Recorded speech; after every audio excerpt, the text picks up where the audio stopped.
오늘 우리 함께 나누실 말씀은 사도행전 13장 13절부터 24절까지의 말씀입니다. 사도행전 13장 13절부터 24절까지의 말씀 우리 함께 합독하시겠습니다. 바울과 및 동행하는 사람들이 바보에서 배 타고 밤빌리아에 있는 버가에 이르니 요한은 그들에게서 떠나 예루살렘으로 돌아가고 그들은 버가에서 더 나아가 비시디아 안디옥에 이르러 안식일에 회당에 들어가 앉으니라. 율법과 선지자들의 글을 읽은 후에 회당장들이 사람을 보내어 물어 이르되 형제들아, 만일 백성을 권할 말이 있거든 말하라 하니 바울이 일어나 손짓하며 말하되 이스라엘 사람들과 및 하나님을 경외하는 사람들아, 들으라.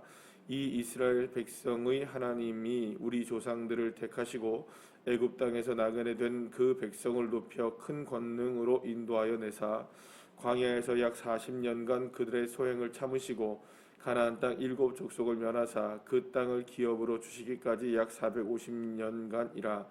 그 후에 선지자 사무엘 때까지 사사를 주셨더니 그 후에 그들이 왕을 구하거늘 하나님이 베냐민 지파 사람 기스의 아들 사울을 14년간 주셨다가 패하시고 다윗을 왕으로 세우시고 증언하여 이르시되 내가 이새의 아들 다윗을 만나니 내 마음에 맞는 사람이라 내 뜻을 다 이루리라 하시더니 하나님이 약속하신 대로 이 사람의 후손에서 이스라엘을 위하여 구주를 세우셨으니 곧 예수라. 그가 오시기에 앞서 요한이 먼저 회개의 세례를 이스라엘 모든 백성에게 전파하니라. 아멘. 할렐루야. 바울과 바나바의 1차 전도 여행은 이제 안디옥을 떠나서 구브로를 거쳐 살라미에서 총독 서기오 바울에게 복음을 전하게 되는 놀라운 역사를 이렇게 우리가 보게 되었습니다. 이제 그 서기오 바울에게서 이제 떠나서 이제 바보라는 곳을 떠나서 이제 밤빌리아에 있는 버가에 이르게 되었는데요. 이 버가에서 이제 부르기아의 수도인 비시디아 안디옥까지 이르러서 오늘 본문에 보면 복음을 사도 바울이 이제 전하게 되는 것을 보게 됩니다. 바울을 비롯한 전도자들은 안식일에 이제 그 회당에 이르게 되어서 회당에서 말씀을 듣고 있다가 그곳에서 이제 기회를 얻게 되어서 거기에 있는 많은 유대인들을 비롯해서 또 혹은 헬라인들, 이방인들에게 예수 그리스도의 복음이 무엇인지에 대해서 오늘 본문의 말씀에 보면 설교를 할 수 있는 기회를 얻게 되었고, 그때 이제 많은 사람들 앞에서 복음을 전하게 되는 그런 이제 모습을 오늘 본문을 통해서 우리가 확인을 하게 됩니다. 바울은 오늘 본문에서 우리가 보게 되면 매우 체계적으로 예수님이 누구이신지에 대한 부분을 설명하고 있는 것을 보게 됩니다. 이렇게 예수 그리스도가 누구인지에 대한 설명은 이전에 이제 스데반 집사가 이제 그 순교를 하기 직전에 이제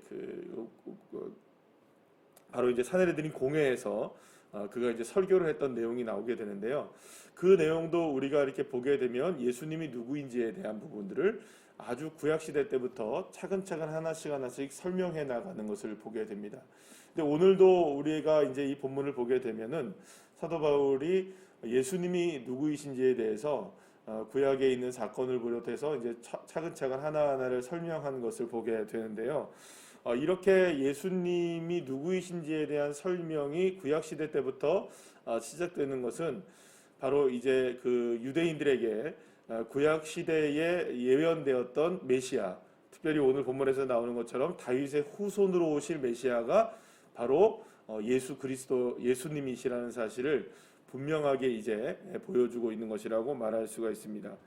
그리고 오늘 본문 24절의 맨 마지막에는 요한의 이제 모습이 나오게 되는데, 요한이 세례를 베풀면서 회개를 촉구한 것이 결국에는 오실 메시아의 길을 앞서 예비했던 모습이라는 것을 분명하게 이야기하면서 예수님이야말로 구약시대 때 예언된, 그리고 또 그것이 분명하게 우리에게 밝혀지게 된 바로 메시아라는 사실을 이제 전하게 된 것을 보게 됩니다.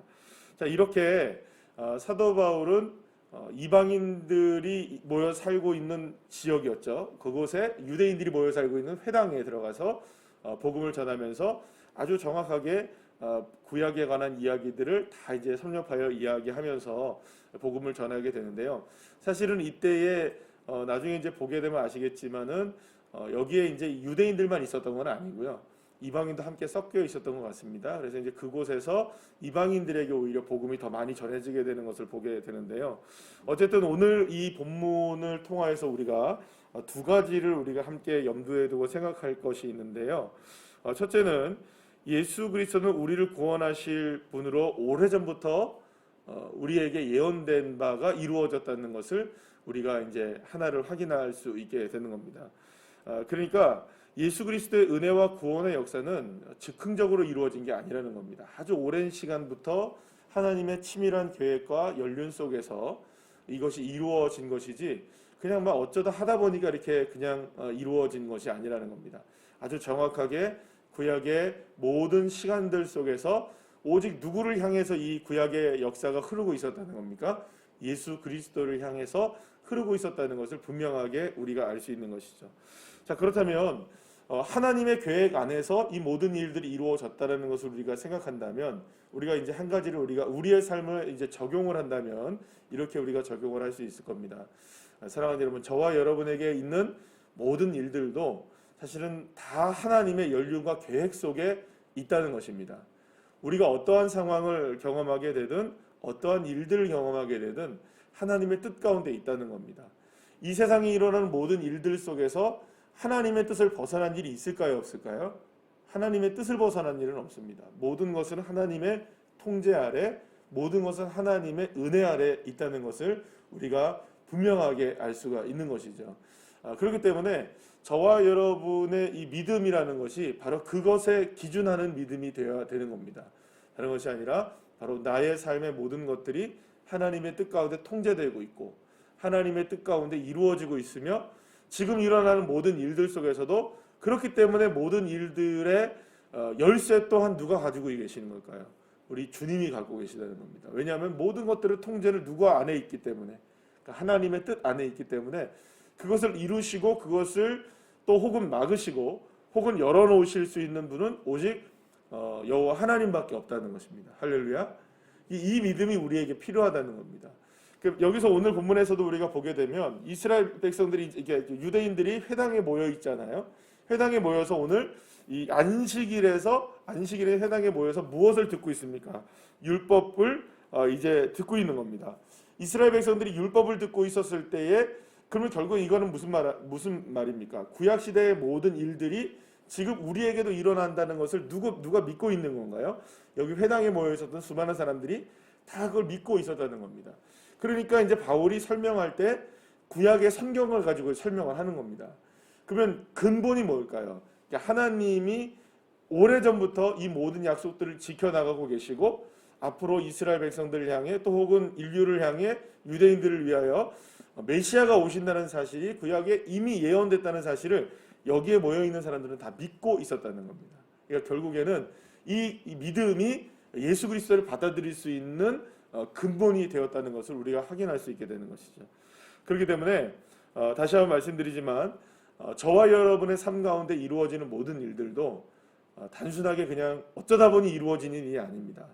다 하나님의 계획과 통제 아래 있는 것을 우리가 믿을 때 우리가 다시 한번 주님께 나의 삶의 모든 것들을 아뢰면서 거기에서 주님으로부터 우리의 삶의 열쇠를 찾고 오직 그래서 우리가 길을 발견할 때 주님의 뜻 가운데 길을 발견하고 주님의 은혜 가운데 길을 발견하는 저와 여러분 되시기를 간절히 축복합니다. 자, 두 번째는 뭐냐 하면 지금 바울이 회당에서 설교할 수 있는 기회가 주어지게 되죠. 설교할 수 있는 기회가 주어집니다. 그러니까는 처음부터 나서서 자신이 뭘 하려고 그러진 않습니다. 그러니까는 그곳에 이제 가서 회당에서 먼저는 그 회당장들이 뭔가를 이렇게 진행하는 것을 처음부터 끝까지 잘 보고 있다가 그들이 이제 기회를 주죠. 뭐 혹시 형제요 우리들에게 하고 싶은 말이 없습니까? 라고 이야기했을 때 그때 이제 바울이 기회를 얻어서 차근차근히 복음을 설명하게 되는 것을 보게 됩니다. 그런데 여기서 만약에 이렇게 한번 생각해 보시죠.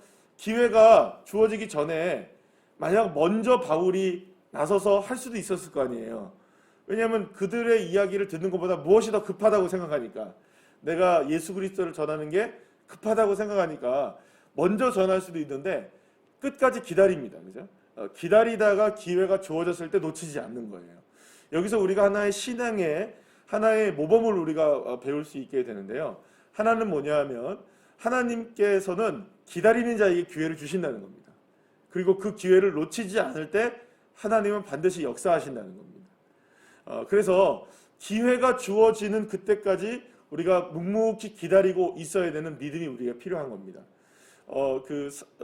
다윗이 이제 그 사울에게 쫓겨다닐 때에 사울을 죽일 수 있는 기회가 여러 번 있었습니다. 그죠? 크게는 2번 정도가 있었죠. 그런데 그때마다 그 기회를 어떻게 합니까? 하나님의 뜻 앞에 맡깁니다. 왜냐하면 자기가 생각할 때는 분명히 지금 죽일 수 있어요. 내가 이 사울을 죽이면 얼마나 편하겠어요. 이제 쫓기지 않아도 되고 또 혹은 자기가 왕이 될 수도 있으니까. 그런데 다윗은 어떤 마음을 갖고 있었냐면, 믿음을 갖고 있었냐면, 결코 하나님께서 기름 부어 세운 왕을 내 손으로 죽일 수는 없다라는 믿음을 갖고 있었던 겁니다. 그리고 그 믿음 때문에 그 선을 넘어서지 않고 기다리는 겁니다. 선을 넘어서지 않죠. 그러니까 결국에는 하나님의 뜻을 기다리는 겁니다. 물론 그렇게 되면 때로는 지루하기도 하고 때로는 견디기 힘든 어려운 일이 또 다가오기도 하지만, 하나님의 때를 기다릴 줄 아는 것은 결국에는 하나님의 뜻을 기다리는 것과 똑같기 때문에 그렇습니다. 사랑하는 여러분, 저와 여러분에게 믿음이라는 건 어떤 것일까요? 하나님의 때를 기다리는 것입니다. 하나님의 때를 하나님께서 반드시 우리에게 허락하실 것이라는 것을 믿는 믿음으로 기다릴 때에 반드시 하나님의 때는 옵니다. 그리고 그 때에 기회를 놓치지 않고 하나님께서 우리를 세우십니다. 그럴 때 하나님은 반드시 역사하신다는 것이죠. 그래서 우리가 이러한 믿음이 있어야 되지 않을까. 하나님의 때를 기다리고 그때의 기회를 놓치지 않을 때에 복음의 역사를 사도 바울이 전하게 되고, 그리고 이곳에서 복음의 역사가 일어나게 되는 것처럼 우리도 역시 마찬가지로 하나님의 때를 기다릴 때 주님께서 기회를 허락하시고 그 기회의 때에 우리가 반드시 세워지는 놀라운 역사가 일어나게 될 줄로 믿습니다. 그렇게 하기 위해서는 우리가 필요한 것이 있습니다. 무엇이냐면 항상 하나님의 뜻에 깨어 있어야 된다는 것입니다. 하나님의 말씀에 깨어 있어야 되고 하나님의 뜻을 분별할 수 있어야 됩니다. 이게 하나님의 뜻인지 아닌지, 지금이 일어나야 될 때인지 앉아야 할 때인지 기다려야 될 때인지, 이 때를 분별할 수 있는 정말 우리에게 분별의 은혜가 필요한 시대가 된 것이죠. 그렇기 때문에 더욱더 힘써서 하나님의 뜻을 분별할 수 있는 지혜와 성령의 능력이 우리에게 필요한 것입니다. 사랑하는 여러분, 그 믿음이 저와 여러분에게 있고 성령의 충만함을 통하여서 우리가 살아갈 때 반드시 하나님은 저와 여러분의 삶을 통해서도 오늘 바울에게서 보여지게 된 것처럼 이곳에 하나님의 나라를 이루어가기 위해서 복음을 증거하게 된 것처럼 저와 여러분의 삶 가운데서도 복음의 역사를 하나님이 때가 되면 일으켜 세우시고 우리를 회복시켜 주시고 은혜를 베풀어 주시고 역사해 주실 줄로 믿으시길 바랍니다. 기도하시겠습니다.